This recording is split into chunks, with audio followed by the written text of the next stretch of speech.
Hey, just a real quick video. Sort of a looky what I can do sort of thing. We've got these Cioks power supplies. I don't know if you can see them. It's these tiny little power supplies that for your guitar pedals. It's the DC7 by Cioks. That's C-I-O-K-S. Polish, you know. It's the DC7 power supply. Future power, that is. Super spiffy little thing. It tells you how much power is running on this thing, and right now I'm up to the 40% max load, and then the yellow light will turn on for 70, and then the red light for 90% maximum capacity load there. I've got a bunch of these splitters, or not splitters, but like combiners. It takes the voltage, it sums them together from two outlets so that I can power one device using double the power. So I've done that a few times.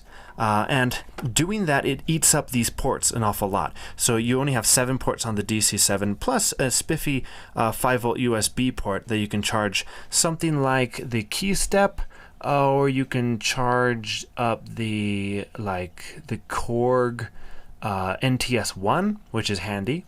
And you can also charge a Alesis Vortex 2 MIDI controller. So a lot of cool USB devices can be charged off of that port, but it also has a link to provide more ports for this thing, a 24-volt DC link, and the cable that comes with this thing. This is the Cioks DC, well, it doesn't really say DC, but the Cioks 8, the future power generation. It's just like the 7. We've got all the options here to change the voltage from 9 to 12 to 5 to 18 by these little switches here. And this has 8 outlets instead of just 7. And then it even has another 24-volt DC link input that you could maybe add. Maybe a second one of these. Not that you'd ever need to. Because, wow, this is so much power now. So, what do we do with this? Well, I'm, as you probably know, into all the synthesizers and keyboards. I don't need it for guitar pedals, at least not yet, but rather to charge my keyboards with. Now, I always thought that when buying keyboards, I wanted the big beefy plug, the standard IEC plug, and if it wasn't that, then it's not a good synth because it doesn't have a big built-in beefy power supply.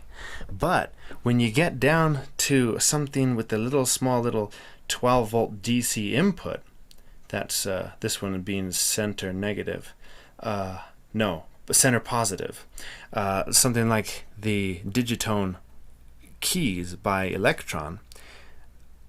Now we can power this device not with the adapter that came with it, but off of one of those Cioks power supplies.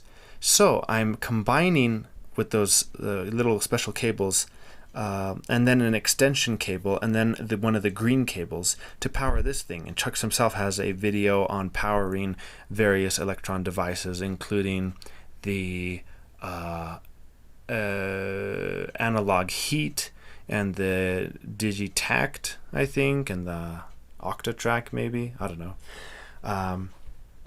But there's no chance for doing this when you've got a big power supply like this.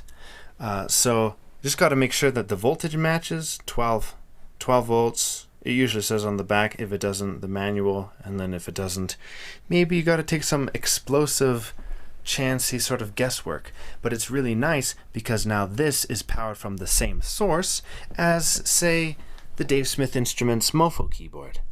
And I like this guy because the lowest key is an F, so it makes for a good controller for Mellotron, because this keyboard can send out polyphonic information, so you can play a chord on it even though it's a monophonic synthesizer.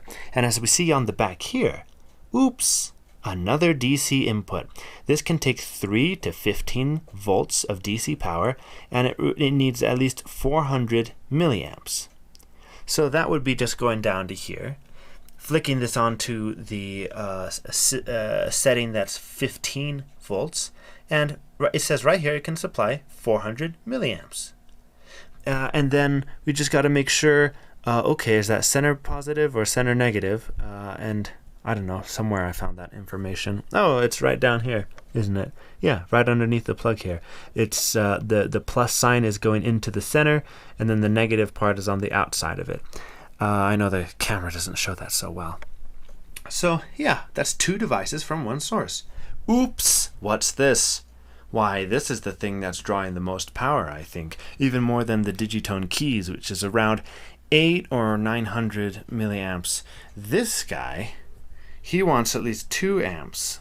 At least when he starts up, it probably goes down much farther than that. They always put bigger ratings for the milliamp draws. So it wants 2 amps. So that, what is that, 2000 milliamps? Anyhow, I just decided to try it. It takes one of these red plugs again. This is center positive, and it's 12 volts. So I just take the combined sum from two outputs, make sure that it's on 12 volts on both outlets, and then I run an extension flex cable, and then the red cable out from that, and it can reach all the way up here, and voila! Now I have a third device that is powered by this one power supply. Plus I have plenty of other ports open in case I want to add something later on. But what's this? Did I mention that the Mofo keyboard was a good Mellotron controller? Well, it is. Mellotron is 3 octaves mainly, and this is just 2.5. So it is missing about 5 keys above the C, which is supposed to go up to F. But the highest range or register of a Mellotron, those keys are used less. I find that the lowest note for the Mellotron is much more used down really in the middle here. It's much more pleasant, the lower sort of sounds, at least from a Mellotron. Where is the Mellotron? Well, it's funny you should ask, because it is racked right here. Oh, don't pay any attention to this guy. This guy's the chocolate bar. This is another Cioks power supply. That's its own thing. It's separate. What I'm doing here is that I've combined these two outlets, which are both on 9 volt power.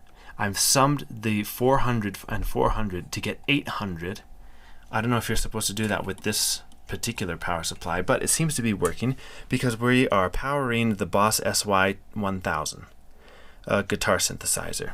And then this other port is actually the one that's powering the Dave Smith Mofo keyboard. And this one, this is the whole reason why this thing exists here, because these two last ports can output AC power instead of all the other DC powers.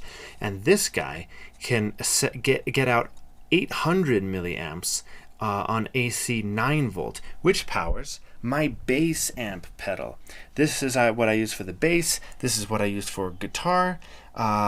This is what I use for drums, the Pearl Mimic Pro. Now the Pearl Mimic Pro also has a DC output that's 12 volts, and that's center positive, and I think this guy is about like 3 amps that he wants. This would be the ultimate, like, biggest draw on the Cioks power supplies, and it does work. I don't recommend you try it, but it works. It creates such a draw that everything else, I was afraid that this thing would use up all the power. So I just plug this in regular with its normal power supply. Leave the biggest stuff to their own supplies. But if you can group all your little devices off on these things, I don't know, maybe that could clean up your setup somehow. So anyway, back to the Mellotron. It's racked here. This is the Mellotron M4000D. I've owned the big one with the polyphonic aftertouch. I've owned the Mellotron Micro. And I've owned the Memotron module. The MD2 is it called? But now we are on the Mellotron rack here. So this is cool because on the back of the Mellotron rack it accepts AC power or DC power, and from various voltages. If you see on the back of the power supply that comes with the Mellotron, you can see that the output of that is 12 volts. It's DC, which means that it has a polarity, and it is center positive.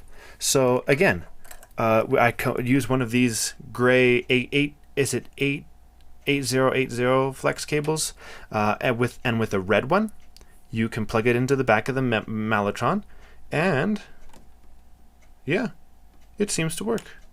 I'm gonna plug everything in later, and we'll get some sound, we'll get some speakers, and yeah, we'll get her going. Another device that I have that you can power on the Cioks power supplies is the TC Helicon Perform VK, and on the back here we can see that this power is DC. It's center negative, and I can find what voltage that requires. I think it's 12 volts, because this thing also has to supply 48 volts of phantom power, and all of these lights take up quite a lot of voltage to turn on. This is quite a colorful device when it turns on, because every button here is backlit. In addition to all of these lights around this black knob, these are all lights as well. So yeah, this is a cool little device. I like this thing. So I will get this plugged in and use it somehow. I'll have to buy a few more flex cables. Oops, isn't that always the way with these Cioks power supplies? You never have too many flex cables. And I think that is all. The one thing that I want to try that I might have for next time is the IK Multimedia loudspeakers. That's a DC input. So I wonder if I could run my own speakers off of this thing. I kind of don't want to try it, because speakers will fluctuate on the amount that you put into it. It kicks it out back towards you, so it's a varying thing. And with a keyboard, it's usually all steady after it's turned on and running. The voltage that's required is usually pretty consistent. I don't know why I say this. I don't know what I'm talking about, but something cool. I hope that if you have a bunch of devices that can run off of DC power that are not just guitar pedals, you could run plenty of these keyboards. There's that one, and then there's that one, and there's that one, which makes for a good Mellotron keyboard as well, since this is the low F, and it's the same amount of keys, yet amazingly somehow by just a few millimeters, this guy is the key step has more length. It's wider than the than the full size keys of the Mofo keyboard, which is just because that they move the mod and pitch wheel up here. That keeps it narrow. Since this is my rack, I don't want to be on two keyboard stands. I only want one stand, and I'm committed to the rack because of my audio interface is racked in here, and all of my direct boxes. So I might as well keep the rack narrow as it is, the standard 19 inches, and have some keyboards to go on top of it. I think that's pretty cool. Anyhow, I think that's all. Yeah, more to come later on. Thanks for watching, and I hope you found it interesting. I should have some music, some gear videos, some comparisons maybe. I hope so. Oh, and there's the best thing I ever own. The Moog Towers 3. Now, if you don't have a Moog Towers 3, that's okay, because you can get the Minitar. And how do you power the Minitar? That's right, just plug it into one of these Cioks power supplies, because the Minitar is DC in. So, and you could even rack that. I think it takes 3 U spaces. You can rack that in there, get the ears for it from like Sweetwater or something, or from Reverb, and it's super cool, because you know how some DC synths don't have on and off switches. The thing that you plug it into for power could be your on-off switch, which the Cioks power supplies don't either. That is, they don't have power supply. They don't have on-off switches. So if you've got these plugged into a surge protector that has an on-off switch, then you can just bloop, plug it off, and then everything will shut down, just like we're used to. But I find that my audio interface in the back here does not like losing power, so I have to keep the power fed to it all day long, or else it'll stop talking to my computer, and it'll be a pain to get it to talk back again. So what I do is I just have to unplug come around every time I start the session, plug those in, come around in the back every time the session is over for music to just unplug these things, and then everything's off. I hope I'm not creating any sort of mysterious electromagnetic field around these power supplies that'll interrupt the direct in boxes and such. I hope not. That would be bad. Anyway, see you later.